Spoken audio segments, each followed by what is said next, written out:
네이버 상담학 사전에 보면 관점 치료라는 것이 있습니다. 관점을 통해서 삶을 진단하고 병을 치료하는 것이다. 그렇게 정의하고 있는데요. 이것은 19세기 철학자 프리드리히 니체에 의해서 제시된 치료법입니다. 이름만 들어서는 잘 모르시겠다면 그가 했던 유명한 말이 있습니다. 바로 신은 죽었다. 들어보셨습니까? 네, 이 니체는 자신이 가진 생각을 이 시각주의로 주로 표현을 했다고 합니다. 그 결과 관점에 대한 연구와 또 관점의 전환에 대한 이 통찰을 통해서 이런 치료법을 제시했던 것 같습니다. 네, 설교 시작부터 너무 어려운 말을 해서 당황스럽죠? 하지만 이제 이런 어려움들이 시작됩니다. 잘 들어보시면 더 깊은 은혜가 있을 줄 믿습니다. 네, 이 관점 치료는 4가지 단계로 진행이 됩니다. 첫 단계는 관점 성찰의 단계입니다. 클라이언트를 지배하고 있는 이 관점의 정체를 파악하는 단계라고 말할 수 있는데요. 문제를 겪고 있는 클라이언트라면 어떤 특정한 가치관이나 인생관이나 세계관에 사로잡혀 있습니다. 그래서 이것들을 중심으로 문제를 살피게 되면 그 문제를 형성하고 있는 가장 중심된 그 관점을 찾을 수 있다는 것입니다. 그리고 두 번째 관점은 관점 이해의 단계입니다. 관점과 관점의 외적 상황의 역학관계를 추적하는 것이죠. 그래서 문제의 관점들이 발생하게 된 유래, 다시 말해서 증거, 원인 이런 것들을 파악하는 것이 이 두 번째 단계다라는 것입니다. 세 번째 단계는 관점 공감의 단계입니다. 문제시되는 관점을 이제 마음으로 이해하는 단계라고 볼 수 있습니다. 클라이언트, 우리 내담자라고 이야기를 흔히 하는데요.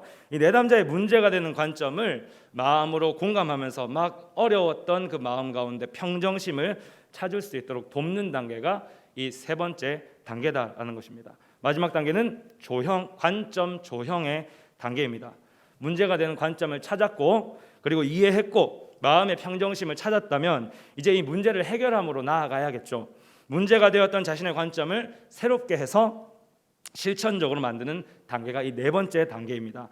구체적으로 자신의 관점에 대한 심화, 확장, 변형을 선택하는 단계이자 실천의 마지막 단계라는 것인데요. 이게 이때 우리가 필요한 것이 꼭 있다고 합니다. 바로 이 관점을 조정할 수 있는 힘, 이 조정하는 힘이 필요하다고 합니다. 왜냐하면 힘이 작용해야 그 힘으로 조정된 바른 관점을 가지고 실천할 수 있기 때문이라는 것입니다. 정리하면 잘못된 관점이 무엇인지 알고 원인을 파악해서 바른 관점을 가지고 살아갈 수 있게 하는 것이 이 치료의 핵심이다라는 것입니다.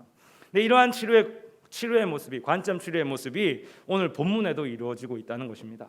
치료사는 예수님이고 클라이언트, 내담자는 말씀을 듣고 있는 당시 청중들이 될 수 있습니다.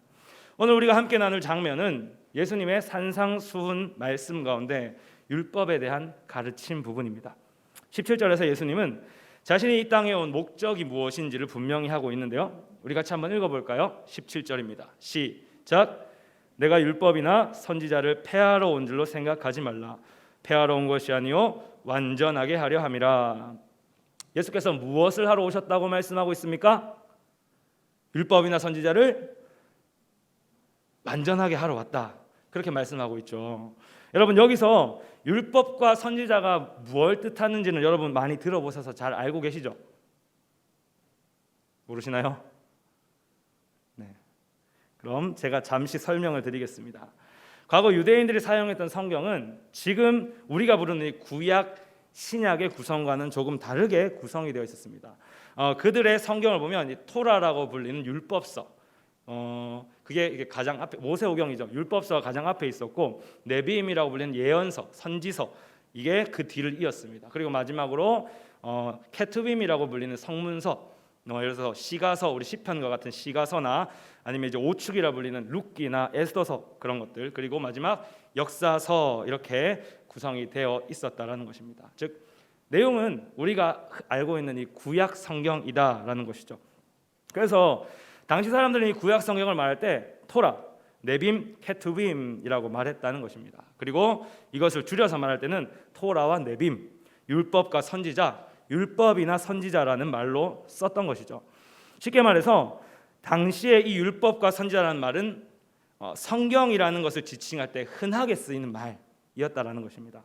율법과 선지자라고 이야기하면 모든 사람이 저 사람이 지금 성경을 이야기하는 거구나, 하나님의 말씀을 말하는구나 라고 알았다는 것이죠. 예수님도 지금 그래서 이렇게 율법과 선지자라는 용어를 사용하고 있다는 것입니다. 이런 배경으로 생각을 해보면 예수께서 오신 목적을 우리는 더욱더 분명히 알 수가 있습니다.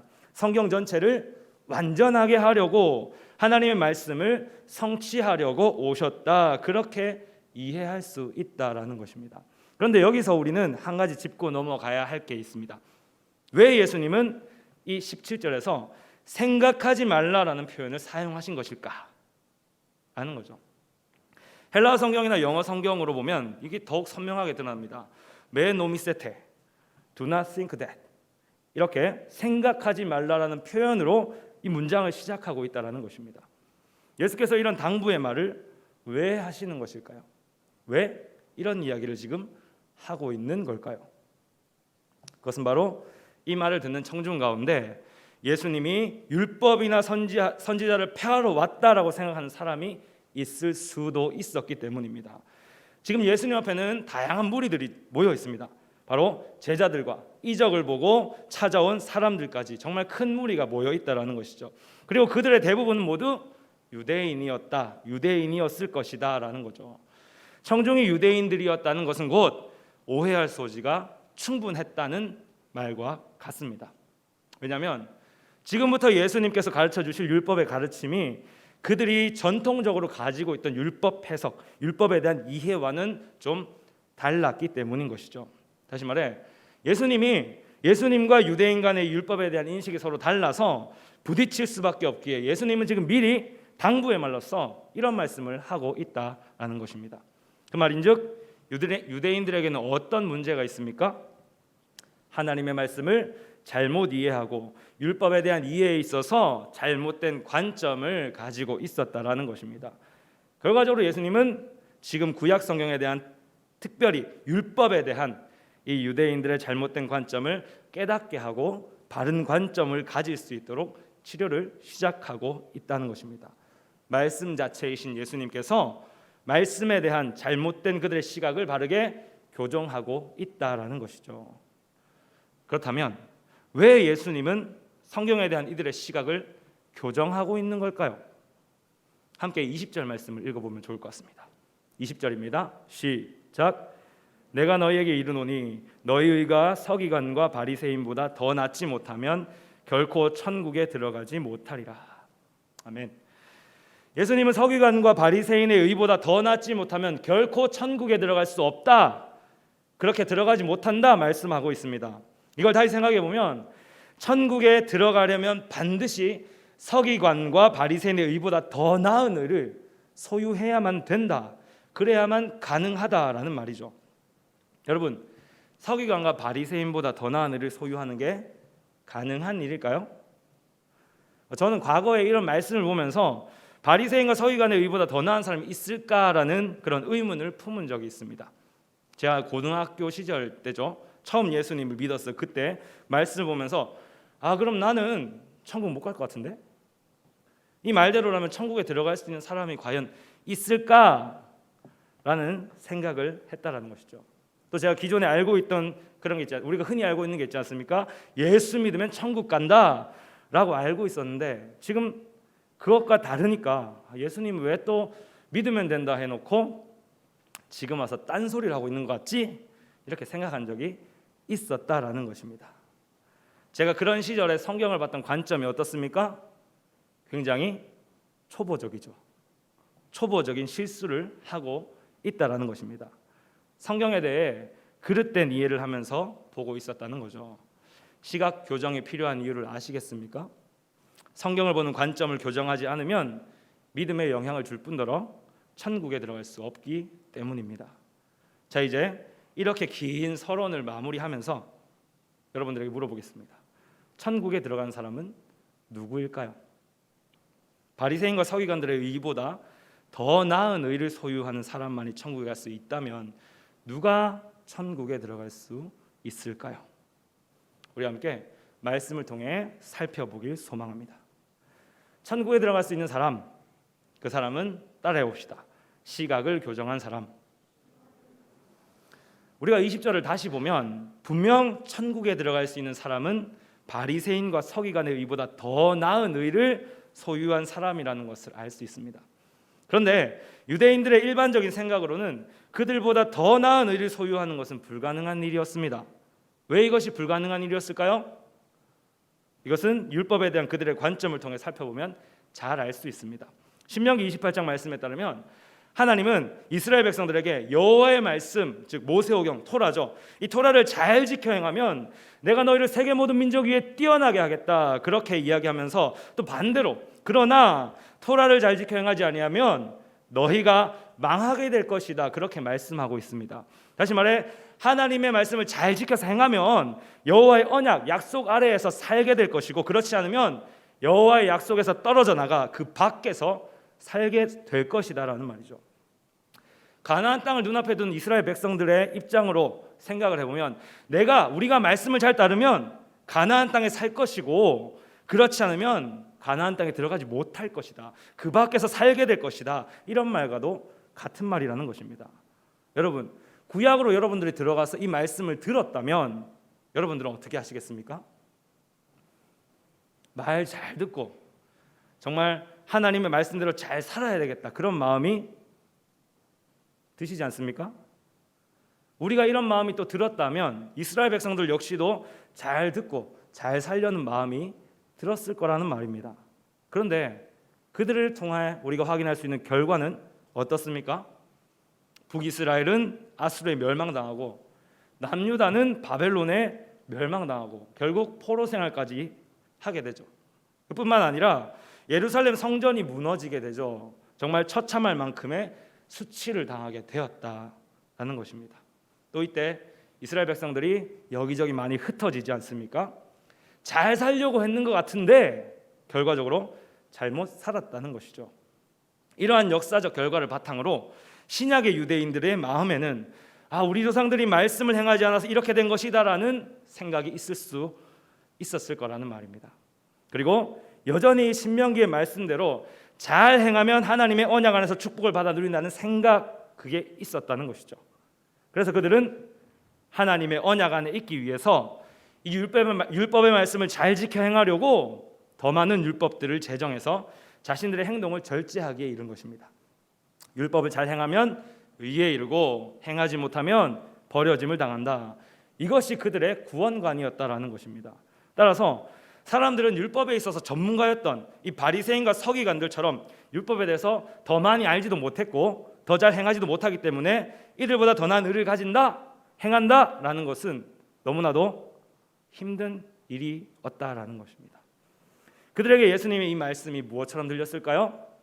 너무나 무거운 짐으로 다가왔을 것입니다. 너무나 힘든 명령으로 다가왔을 것입니다. 제가 지금 생각해도 단순히 문자적으로 드러난 의미만을 가지고는 도저히 천국 갈 수 없을 것 같다라는 것이죠.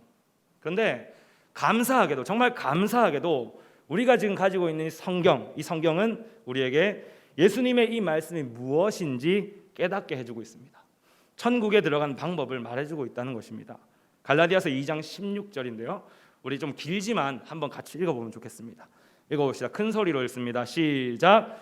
사람이 의롭게 되는 것은 율법의 행위로 말미암음이 아니요 오직 예수 그리스도를 믿음으로 말미암는 줄 알므로 우리도 그리스도 예수를 믿나니 이는 우리가 율법의 행위로서가 아니고 그리스도를 믿음으로써 의롭다함을 얻으려 함이라. 율법의 행위로서는 의롭다함을 얻을 육체가 없느니라. 바울 사도의 말에 따르면 의롭게 되는 것이 오직 예수 그리스도를 믿는 믿음으로 말미암는다라는 것입니다. 그렇게 그리스도 예수를 믿는 것이고 그 믿음으로 의롭다함을 얻으려 한다, 그렇게 바울이 명시하고 있다라는 겁니다. 여러분도 이 사실 너무나 잘 알고 있죠? 모르십니까? 잘 알고 있지 않습니까? 마음으로 대답하지 말고 입으로 열어서 대답하라고 이야기했습니다. 사도행전에서 본 이 바울은 본래 어떤 사람이었습니까? 유대인이었죠. 바울은 유대인이었습니다. 그래서 율법 행위에 따라서 이 그리스도인들을 핍박하러 또 잡으러 다니는 그런 사람이었다라는 것입니다. 그런데 그가 다메섹 도상에서 그의 인생이 360도로 이렇게 바뀌게 되는 그런 엄청난 사건을 맞이하게 되죠. 어떤 사건입니까? 예수님을 만난 사건이다라는 것이죠. 예수님을 만난 후 바울이 어떻게 변합니까? 그리스도인이 되어서 순교를 각오하면서까지도 복음을 전하는 삶을 살지 않습니까? 그의 삶이 어떻게 이렇게 완벽하게 뒤집힐 수 있었을까요? 그게 바로 시각을 교정받았기 때문입니다. 구원에 대한, 천국에 대한 새로운 소망과 시각을 가지고 살아가게 되었기 때문에 그가 이렇게 변화될 수 있었다라는 것입니다. 그런데 정말 안타까운 건 예수님이 산상수훈을 전할 때 바울이 있었습니까? 바울의 말은 없었습니다. 신약 성경에 없었으니까 말이죠. 청중인 유대인들이 예수님의 말을 들었을 때 그 당황스러움이 어느 정도인지 좀 이해가 되십니까? 바울이 없던 당시 예수님이 말씀을 하신 의도 무엇이겠습니까? 바로 자신의 무능함을 깨달으라는 말입니다. 너희로서는 하나님의 의를 만족시킬 수 없으니까 나를 믿고 따르라는 말을 지금 이런 표현으로 말씀하고 있다는 것입니다. 그들이 가지고 있는 구원에 대한 시각, 새롭게 하는 일이 지금 시작되고 있다는 것이죠. 그렇게 하는 것이 예수님 앞에 모인 제자들과 사람들의 삶의 무게를 덜어주는 일이자 그들이 구원받는 길이었기 때문입니다. 그래서 예수님은 이 20절의 말씀을 통해 바리새인과 서기관보다 더 나은 의로서 자신의 존재를 드러내고 있다라는 겁니다. 그렇다면 예수님이 어떤 분이기에 더 나은 의가 되시는 걸까요? 따라해 봅시다. 말씀을 이루시는 분. 다시 말하면 구약 성경에 나오는 율법과 또 선지자들의 예언을 성취하시는 분이기 때문입니다. 본문 17절을 한 번 더 읽어보면 좋겠습니다. 17절 읽어봅시다. 시작. 내가 율법이나 선지자를 폐하러 온 줄로 생각하지 말라. 폐하러 온 것이 아니요 완전하게 하려 함이라. 앞서 율법과 선지자는 성경 전체를 가리키는 일반적인 말이라고 이야기했었죠. 기억하십니까?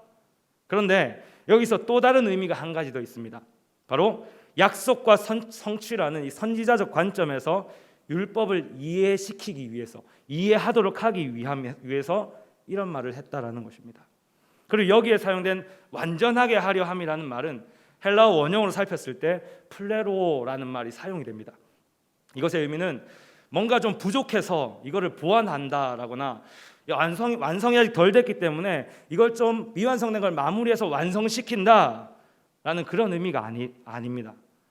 이스라엘 백성들에게 율법을 주고 그 율법대로 살길 바라셨던 하나님의 기대를 만족시킨다라는 의미가 바로 이 완전하게 한다라는 의미라는 것이죠. 다시 말해 이스라엘이 지키지 못한 율법을 예수께서 만족시키려고 오셨다라는 겁니다. 그래서 이 단어가 사용된 본문들을 보면 주로 그의 사역과 직결되어서 사용되고 있다는 거죠. 요한복음 19장 36절을 보면 이 일이 일어난 것은 그 뼈가 하나도 꺾이지 아니하리라 한 성경을 응하게 하려 함이라라는 구절이 있습니다. 여기서 성경을 응하게 한다는 이 표현이 바로 오늘 본문과 같은 이 완전하게 한다라는 표현이랑 같은 표현이라는 것이죠. 뼈가 하나도 꺾이지 않는다 이 말이 출애굽기에 나오죠. 12장 34절에 유월절 규례를 이야기하면서 하신 말씀이 이 말씀입니다. 유월절 여러분들 잘 알고 계시죠? 유월절은 이스라엘 백성들이 애굽에서 종로로 타다가 억압과 고통의 시간을 보낼 때 이 이스라엘 백성을 보내라는 하나님의 말씀을 바로가 거부하죠. 그 거부하다가 내려진 10번째 재앙, 마지막 장자 죽음, 그 재앙이 있었던 때를 이야기하는 것입니다.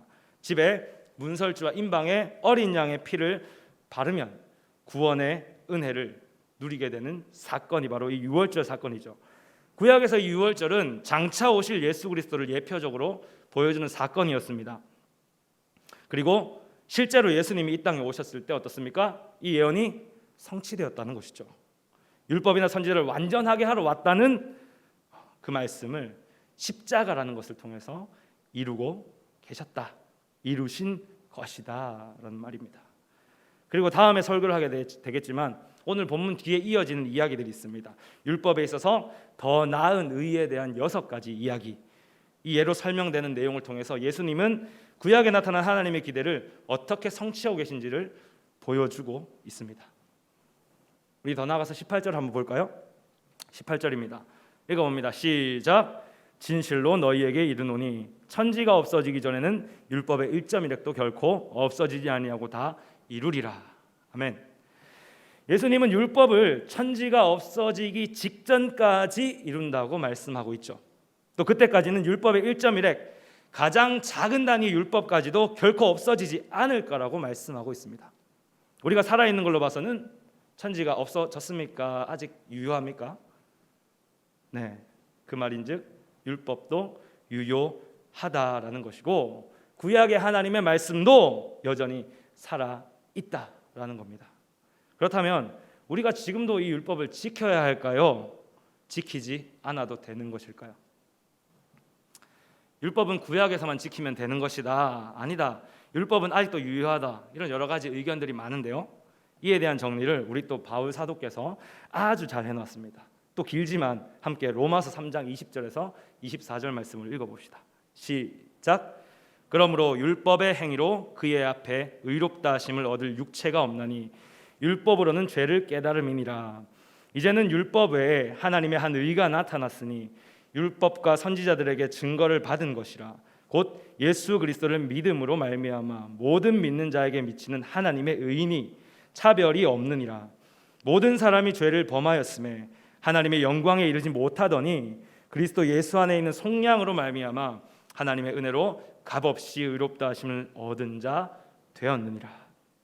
자, 율법을 지켜야 하나요? 지키지 말아야 하나요? 어떻게 해야 됩니까, 여러분? 결론은 여전히 유효하기 때문에 지켜야 된다는 겁니다. 그러나 율법의 행위로 의롭다함을 얻을 육체가 없기에 우리는 절대로 이걸 지킬 수 없습니다. 그럴 수 없기에 누가 필요하죠? 하나님의 율법을 완전히 만족시키는 유일한 분, 예수 그리스도를 의지할 수밖에 없다는 거죠. 바울 사도가 분명히 이야기하고 있죠. 율법에 하나님의 한 의가 나타났으니 율법과 선지자들에게 증거를 받은 것이라. 이렇듯 예수님은 하나님을 만족시키는 유일한 분이었다라는 것입니다. 유일한 분으로서 더 나은 의가 되신다는 것이죠. 그렇다면 우리는 하늘나라에 가기 위해서 반드시 예수님을 의지해야만 할 것입니다. 그를 믿고 그의 길을 걸어가야 한다는 것입니다. 어떻게 하는 것이 그의 길을 걸어가는 것일까요? 그의 길을 걸어갈 때 과연 우리는 무엇을 할 수 있을까요? 마지막으로 한번 따라해 봅시다. 예수님의 마음으로 행하고 가르침으로. 우리가 정말 예수님을 믿는 신자라면 우리는 예수님의 마음으로 세상을 바라볼 수 있어야 할 것입니다. 예수님의 마음으로 행하고 가르치는 것이 우리가 그의 길을 걸어가는 유일한 방법이기 때문입니다. 함께 19절 말씀을 읽어볼까요? 읽어봅니다. 시작. 그러므로 누구든지 이 계명 중에 지극히 작은 것 하나라도 버리고 또 그같이 사람을 가르치는 자는 천국에서 지극히 작다 일컬음을 받을 것이요 누구든지 이를 행하며 가르치는 자는 천국에서 크다 일컬음을 받으리라. 여기서 우리는 두 종류의 사람을 만나게 됩니다. 첫 번째는 계명 중에 지극히 작은 것 하나를 버리고 가르치는 사람. 그리고 두 번째는 계명 중에 지극히 작은 것을 행하며 가르치는 사람. 이 두 사람의 차이점을 한 문장으로 정의한다면 무엇이 될까요? 바로 불순종과 순종이 된다는 것이죠. 차이가 불순종과 순종의 차이다라는 것입니다. 그리고 이 불순종과 순종은 천국에서 지극히 작고 지극히 크다 일컬음 받는 서로 다른 결과를 맞이하게 되는 거죠. 이 말이 무슨 말입니까? 하나님 나라에서 크고 작음의 계급이 있음을 말하는 건가요? 당연히 아니겠죠. 이건 역시도 시각을 교정하기 위한 가르침이다라는 겁니다. 또 한 번쯤 들어봤을 어려운 이야기를 한 번 더 하겠습니다. 유대인들은 율법에 있어서 가볍고 무거운 것을 구별해놨습니다. 그러면서 그들의 율법 해설서인 미시나를 보면은 가벼운 계명을 지키는 자들은 상을 받는다 설명하면서 가벼운 계명이 성취되면 다른 계명도 성취되고 가벼운 계명이 성취되지 않으면 다른 계명도 성취되지 않는다라고 적어놨다라는 것이죠. 다시 말해 가벼운 계명도 잘 지켜야 한다라는 것입니다. 그런데 마태복음 23장 23절을 보면 예수님은 서기관과 바리새인들에게 이렇게 얘기합니다. 박하와 회양과 근처의 11조는 들이되 율법에 더 중한 바 정의와 긍휼과 믿음은 버렸도다. 그렇게 이야기하시죠. 이 말인즉 바리새인들과 서기관들은 하나님의 율법을 버리고 가르치는 못된 행동을 하고 있었다는 겁니다. 자신들의 규정에는 작은 계명을 지킬 때 상을 받는다 그렇게 적어놓고도 정작 이것을 어기고 있었다는 것이죠. 그래서 예수님은 자신의 이야기를 듣는 사람들에게 어떤 것은 가벼운 것이니 좀 어겨도 되고 어떤 것은 무거운 거니까 반드시 지켜야 된다고 생각하는 이런 어리석은 생각을 버리고 온전한 순종으로 나아가야 한다라는 그런 사실을 가르치고 있었다라는 것입니다. 그리고 작은 계명을 지키는 것까지도 너무나 중요한 일임을 말씀하고 있다는 것입니다. 이쯤에서 우리는 예수님의 마음을 좀 알 필요가 있는 것 같습니다. 우리의 시각도 교정할 필요가 있다라는 것입니다. 우리는 주님의 말씀에 온전히 순종하는 자입니까?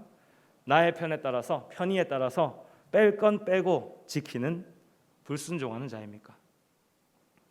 바울 사도의 말에 따르면 우리는 예수님을 믿음으로 말미암아 값없이 의롭다함을 입었습니다. 그렇다면 우리의 마음, 우리의 행동이 이런 예수님의 가르침을 따라 살아야 하지 않을까요?